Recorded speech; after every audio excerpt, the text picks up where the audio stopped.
एक बार और एक लड़की ने कोर्स किया, जिस वॉज बड़े लोगों का कोर्स था, हैप्पीनेस प्रोग्राम। तो बोलते हैं ना 40 दिन तक क्रिया करो, जो चाहोगे वो मिल जाएगा।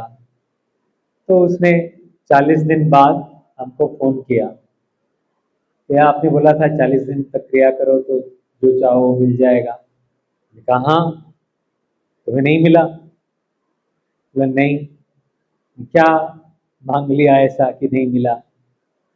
बोले एक्चुअली हमारा एक लड़के से अफेयर है और हम उसी से शादी करना चाहते हैं, घर वाले मान नहीं रहे, और घर वाले अब एकदम तैयार नहीं है, कहीं और शादी करने के लिए बात कर रहे हैं। कोई बात नहीं है, तुम साधना करती रहो, सब थोड़े दिन में ठीक हो जाएगा।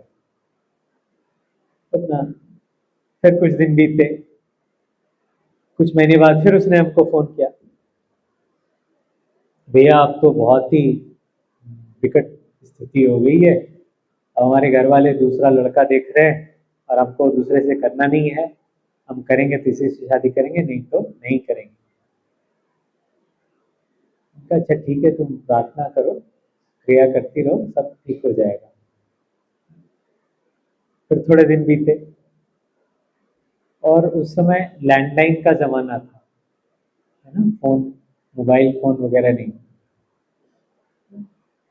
रात में 1-1:30 बजे के आसपास में हमारा फोन बजा।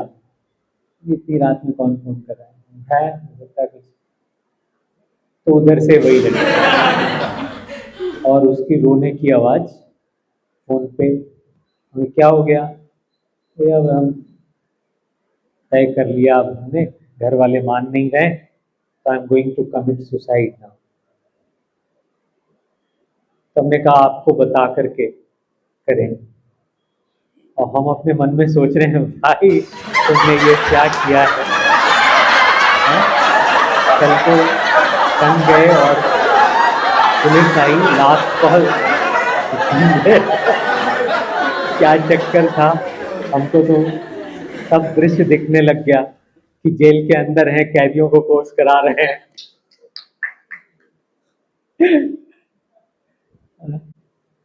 मैंने कहा अच्छा सुनो, एक काम करो, तुम्हारे पास में मौन की गूंज किताब है ना? क्या? हाँ।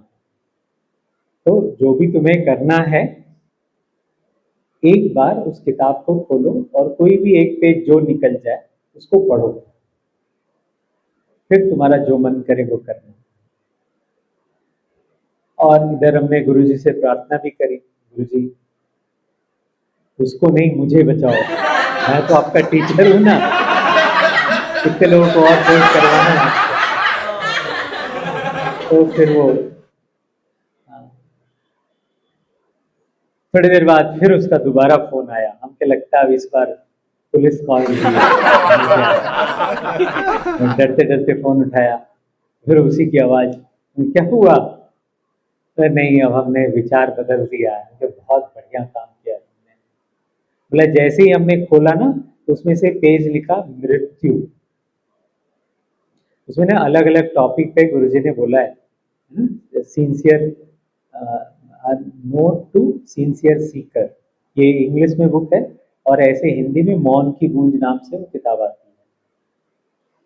तो उसको उसने पढ़ा, तो उसमें उसको जैसे पेज खोला उसमें लिखा मृत्यु, और वो उसने पढ़ा, और पढ़ते ही उसको गुरुदेव की ऐसी कृपा हुई, उसने अपना विचार,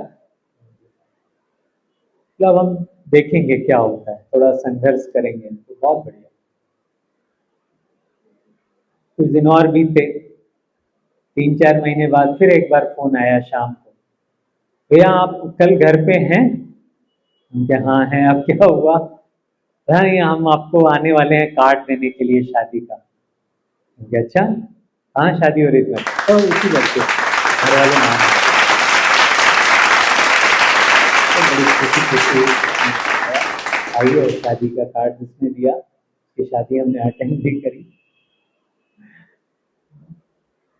तो आप ये पक्का विश्वास रखो, हो सकता है कुछ चीजें 40 दिन में ना हो, जो 40 दिन में नहीं होने वाला है वो नहीं होगा। जैसे तुमने बोला कि गुरुदेव हमें डॉक्टर बना दो, तो डॉक्टर 40 दिन में नहीं बनोगे ना, बट आप साधना करते रहो, इस पथ पर रहो, तो आपका कोई भी मेजर प्रॉब्लम जिंदगी में कभी नहीं आएगा। देखो जीवन में अप्स एंड डाउन्स तो सबके आते हैं ना, सबके जीवन में उतार चढ़ाव आता है, सबके घर में ऐसा हुआ होगा, कभी न कभी किसी न किसी की डेथ हुई होगी, ठीक है, वो पार्ट है, जीवन का हिस्सा है वो। कभी किसी की तबीयत खराब होगी, कभी अच्छे होंगे, सब चलता रहेगा, कभी थोड़ा मनमुटाव भी होगा लोगों से, फिर वापस इस ज्ञान पे बने रहना है। समझ पा रहे हो? तो एक संकल्प यहाँ से लेके जाओ, चाहे जो भी हो जाए, हम साधना नहीं छोड़ेंगे। अगर आप ये करते हो ना, तो देखना बाकी सब चीजों से आप अपने आप जुड़े रहो। अगर आप रोज साधना करते हो तो आपका मन करेगा गुरुदेव का वीडियो भी देखें, आपका मन करेगा रोज सत्संग होता है लाइव यूट्यूब पे, वो हम देखें, है ना। तो जब आप गुरु से जुड़े रहोगे, बीच बीच में आपका मन करेगा चलो आश्रम चलते हैं, गुरुदेव के साथ कुछ समय रहते हैं, तो ये करते कि फिर सेवा करो। सबसे बड़ी समस्या पता है डिप्रेशन की क्या है? डिप्रेशन में जाने का एक सुगम रास्ता हम आपको बताते हैं, आसान तरीका। डिप्रेशन कितने लोग जानना चाहते हैं डिप्रेशन से जाने का रास्ता? हाँ, इंटेलिजेंट गाय। तो खाली तुम ये सोचो मेरा क्या होगा, मेरा क्या होगा, बस आप डिप्रेशन में चले जाएंगे आसानी से। और इससे वापस आने का रास्ता क्या है? इसका अपोजिट, उसका क्या होगा, उसके लिए हम क्या कर सकते हैं, है ना। हम दूसरों के लिए क्या कर सकते हैं, हम कितने काम आ सकते हैं दूसरों के, है ना। गुरुदेव बोलते हैं ना, चिंता ही करनी है थोड़ी बड़ी चिंता करो। इस पूरी दुनिया से जो पॉल्यूशन का लेवल है वो हम कैसे कम कर सकते हैं। इस दुनिया में लोगों को इतना मानसिक तनाव है, इस मानसिक तनाव को कम करने के लिए हम क्या कर सकते हैं, ये सोचते हैं, फिर बात बनती है। Making sense? यस और नो?